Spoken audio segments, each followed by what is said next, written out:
Hi,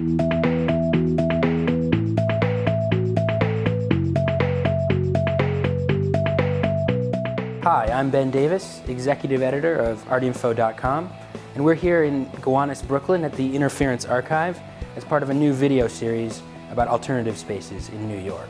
Interference Archive is an archive from below. It is a collection of the culture produced by social movements or people who are organizing to improve their lives and change the world. We try to collect all of the things that social movements produce, like posters, pamphlets, buttons.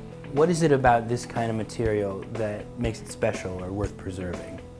Social movement culture we see it as distinct from and unique, although there's a lot of overlap with what people often think of as political art or activist art. Unlike traditional art practices, which tend to be individual-driven or small group-driven, with like a set of ideas that people have about something they want to express about the world, movement culture comes out of hundreds of people organizing and moving and trying to change things. Over the past year and a half, there's been this massive on and off student struggle, and one of the most dynamic things that's come out of that is this visual symbol of a red square.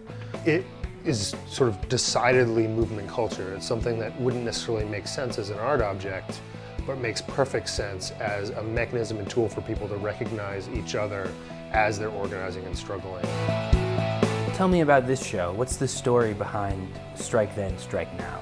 Some of the things that we were thinking through were about work stoppages and how does one stop working, period, given the changing face of labor and the economy. We wanted to focus on, to unpack some of these really difficult questions, about how to effectively organize around labor and use this idea and these materials as a backdrop for that. One object that was exciting and inspiring to us initially was this manual, The Strike and Strike Tactics. It was produced by the Upholsterers International Union. We think it's from around the 40s at some point, but it's basically like a manual that would be handed out to rank and file members about how to go on strike.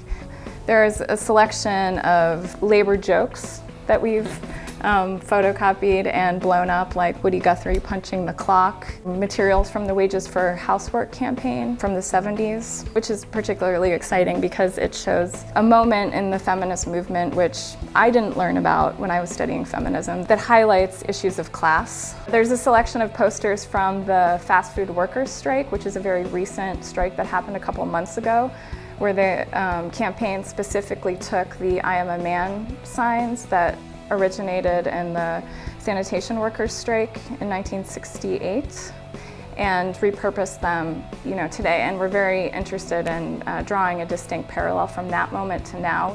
In a traditional archive context, the primary motivation is to collect and preserve material, to sort of make sure that it is available sort of for posterity. For us, this culture is only interesting and useful if it's continually in use. It's not that we want to see things destroyed, but we want to see them activated. I think we think of use as a form of preservation. It's really difficult to find spaces like this. The historical narrative around people's movements is not easily accessible. What's the future hold for the Interference Archive? We're really excited about building on the foundation that we've already put in place, where we have a membership and sustainer base of over 100 people that help us pay the rent, and it's really important to us that we're accountable to the people that use the space. But we're moving towards becoming a 501c3, a nonprofit, and being able to get other funding streams to be able to do increased programming, potentially expand the space that we're in, and really open up to a broader audience. I'm very excited about building up the social center component of the space and thinking about ways where this kind of culture becomes less abstract and more concrete and integrated into all of the work that people are doing throughout in the city.